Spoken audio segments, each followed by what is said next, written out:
दोस्तों, voter ID card में जो है अभी एक अपडेट किया जा रहा है। अभी क्या हो रहा है कि जितने भी मतदाता सूची में जिनका भी नाम है, उनको जो है बीएलओ के द्वारा एक गन्ना फॉर्म दिया जा रहा है और उस फॉर्म को भर करके जो है और कुछ उसमें दस्तावेज लगा करके बीएलओ को जो है वो फॉर्म भर करके आपको देना पड़ रहा है। तो इसमें जैसा कि बताया गया है कि कोई भी योग्य मतदाता जो है छूटे नहीं, इसके लिए ये जो है फॉर्म भरवाया जा रहा है।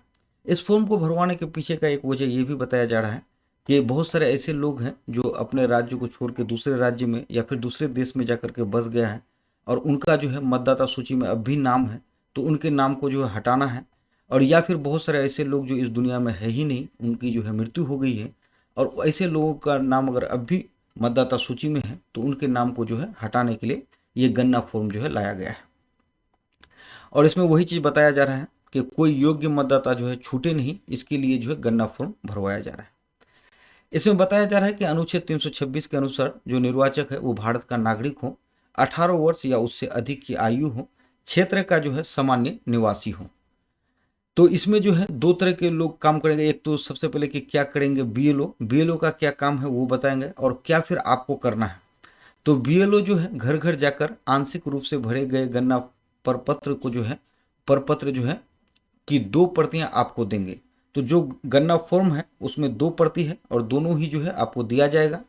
आपके द्वारा भरे हुए गन्ना प्रपत्र को आपके द्वारा स्व सत्यापित जरूरी दस्तावेजों के साथ एकत्रित करके और उसे जो है ECINET ऐप पर जो है अपलोड करेंगे। तो ECINET जो ऐप है, अपलोड करने का काम बीएलओ का है। तो आपको एक फॉर्म दिया जाएगा, फॉर्म भर करके आप देंगे, उसके बाद बीएलओ जो है इसी ऐप पे ले आकर उसे अपलोड करेगा और आपका यही काम है कि गन्ना प्रपत्र की दोनों प्रतियों को जो है भरना है। जरूरी दस्तावेजों को स्व सत्यापित करके संलग्न करेंगे, उस पर जो है सेल्फ अटेस्टेड कर लेंगे जो भी दस्तावेज देंगे। भरे हुए गन्ना प्रपत्र बीएलओ को जो है जमा करके उनसे जो है रसीद जरूर ले लेंगे। इसके अलावा इसमें बताया गया है कि ऑनलाइन माध्यम से भी जो ये हो रहा है, जो कि आप ECINET ऐप के द्वारा भी आंशिक रूप से भरे गन्ना प्रपत्र डाउनलोड कर सकते हैं, साथ ही बीएलओ के साथ कॉल बुक कर सकते हैं और जरूरी जानकारी ले सकते हैं। गन्ना प्रपत्र को ऑनलाइन भी जो इनका जो साइट है voter.eci.gov.in पर जाकर के डाउनलोड कर उसे भरकर स्व सत्यापित जरूरी दस्तावेजों के साथ अपलोड करें। इसके बाद बताया गया है कि 1 जनवरी 2003 की आहर्ता तारीख जो दो तारीख रखा गया, अगर मतदाता सूची में दर्ज मतदाताओं के साथ दस्तावेज देने की जरूरत नहीं है। इसमें यह बताया जा रहा है कि 1 जनवरी 2003 तक अगर आपके वोटर लिस्ट में आपका अगर नाम है तो फिर आपको इस फॉर्म के साथ जो है सिर्फ वो जो लिस्ट है वो आप दे देंगे। इसके अलावा कोई दस्तावेज देने की इसमें जरूरत नहीं होगी। चुनाव आयोग द्वारा वृद्ध, दिव्यांग और अन्य विशेष मतदाताओं के लिए जो है वॉलंटियर की सुविधा है। 26 जुलाई से पहले अपने गन्ना प्रपत्र भरकर बीएलओ को जमा करें और आसानी से अपना नाम जो है मतदाता सूची में दर्ज कराएं। इस अवधि के बाद भी आप अपना नाम दर्ज करा पाएंगे। इसके लिए आपको अतिरिक्त फॉर्म जो 6 है, फॉर्म 6 घोषणा पत्र जो है उनको भरना होगा। इसमें जो समय है वो बताया गया है। जो महत्वपूर्ण तारीख है वो इस प्रकार है कि गन्ना प्रपत्र भरने की जो अवधि होगा वो 25 जून से 26 जुलाई 2025 तक रहेगा। मतदाता सूची का जो प्रारूप जो ड्राफ्ट है प्रकाशन होगा 1 अगस्त 2025 को। दावे और आपत्तियों की जो अवधि होगी वो 1 अगस्त 2025 से 1 सितंबर 2025 तक होगा। अंतिम मतदाता सूची का प्रकाशन जो है वो 30 सितंबर 2025 को होगा। तो अंतिम रूप से जो है 30 सितंबर 2025 को प्रकाशन किया जाएगा, लेकिन उससे पहले जो भी आप भर के देंगे 1 अगस्त 2025 को प्रकाशन किया जाएगा। लेकिन उस पर अगर कोई त्रुटि है, किसी तरह की अगर आपत्तियां हैं, तो आप 1 अगस्त से 1 सितंबर तक आप जो है आपत्तियां भी दे सकते हैं और 30 सितंबर को जो है फाइनली आपका जो है मतदाता सूची को प्रकाशन कर दिया जाएगा। अगर आप जो है साइट से ही जाकर के अगर आप फॉर्म को डाउनलोड करना चाहते हैं या बीएलओ अगर आपको फॉर्म नहीं दिया है तो साइट पे आप जाने के लिए सबसे पहले जो है गूगल पर सर्च करेंगे वोटर। वोटर सर्च करते ही ये जो VSP वोटर सर्विस पोर्टल है ये खुलेगा, क्योंकि पूरे देश के लिए एक ही साइट है इसलिए ये साइट खुलेगा। जैसे इस पर क्लिक करेंगे, इनका जो साइट है इस पर आप आएंगे। यहाँ पे आकर के आपको सबसे पहले यहीं से जो है सर्च योर नेम इन 2003 में अगर आपका नाम अगर वोटर लिस्ट में था तो आप इस पर क्लिक करके जो है जिला का चयन करेंगे, विधानसभा का चयन करेंगे और फिर भाग संख्या यहाँ से आपको चुनना होगा। आप कोई भी एक जिला लेकर के मैं बता देता हूँ। यहाँ पे इस तरह से जो है, सर्वर डाउन है क्या, हाँ यहाँ से जिस तरह से जो है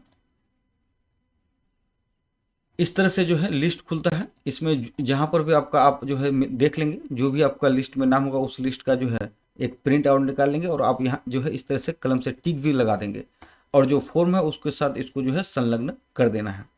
अगर 2003 वाला में अगर लिस्ट में अगर नाम है तब, अगर लिस्ट में नाम नहीं है तो फिर आपको कौन सा दस्तावेज देना है वो हम आपको बताएंगे। इसके अलावा अगर आप फॉर्म को डाउनलोड करना चाहते हो तो यहीं से डाउनलोड फॉर्म में जाकर के आप अपना ईपिक नंबर देंगे, मोबाइल नंबर देंगे और फिर कैप्चा फिल करके रिक्वेस्ट ओटीपी करके आप यहाँ से जो है फॉर्म को डाउनलोड कर लेंगे। तो चलिए हम फॉर्म को डाउनलोड भी कर लिए हैं और फॉर्म को कैसे भरना है वो अब हम आपको बता रहे हैं। तो ये जो है इस प्रकार मेरा फॉर्म डाउनलोड हुआ है। यहाँ पे निर्वाचन का नाम जो मेरा नाम है यहाँ है, ईपिक नंबर है और यहाँ पर ये जो पता है, यहाँ पर सबसे पहले आपको करना ये है कि आपको यहाँ पर जो है अपना पता फिल करना होगा। पता फिल करने जो है पूरा पता लिखना है आपको, घर का नाम, पोस्ट ऑफिस, आपका पुलिस स्टेशन, जिला जो भी है ये सारा पता आप जो है यहाँ से फिल कर सकते हैं। इसके अलावा जो है यहाँ आपको एक फोटो जो है चिपकाना है, एक फोटो चिपका लेंगे।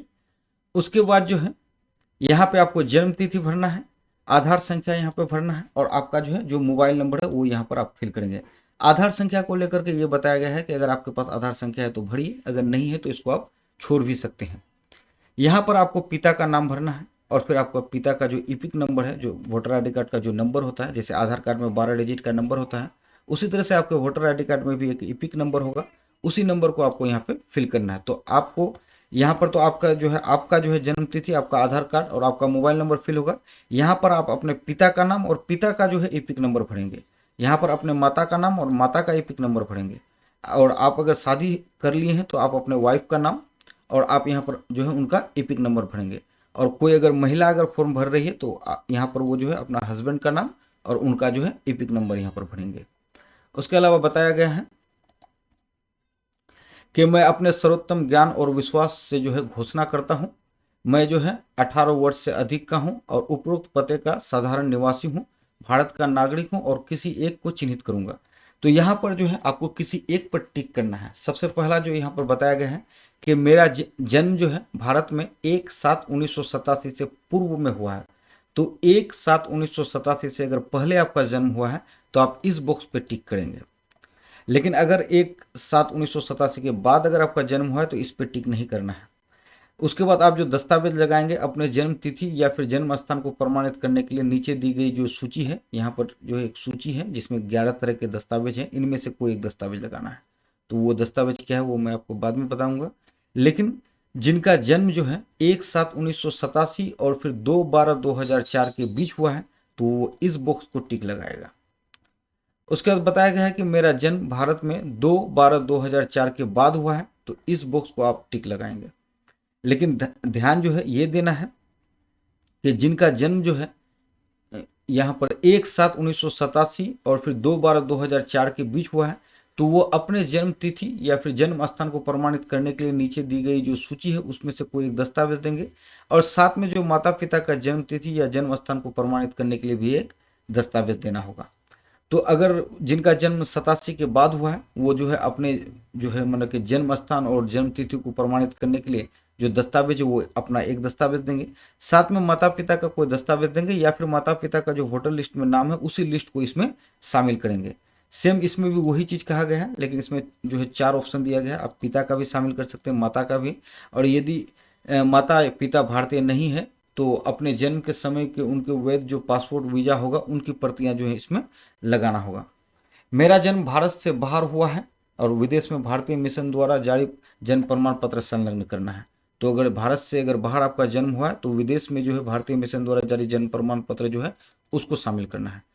उसके बाद बताया गया मैंने पंजीकरण नागरिकता द्वारा भारतीय नागरिकता प्राप्त की है तो नागरिकता पंजीकरण प्रमाण पत्र संलग्न जो है आपको करना होगा।